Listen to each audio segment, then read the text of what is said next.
गावठाण संघ आणि DCCB संघ. पहिला चेंडू अजयचा, दुसरा चेंडू अजयचा मनीसाठी पुन्हा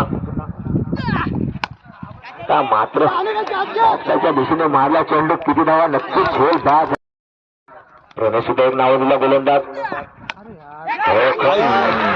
म्हटलं होतं की अजय विकासाठी मात्र पहिला चेंडूच असणार आहे अजयचा.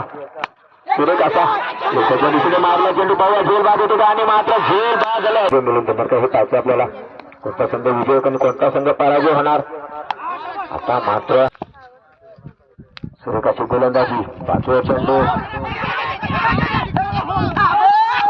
असू शकतो.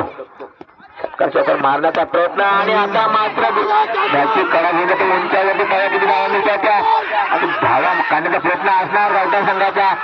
किती धावा मिळतात त्या, आणि 3 धावा मात्र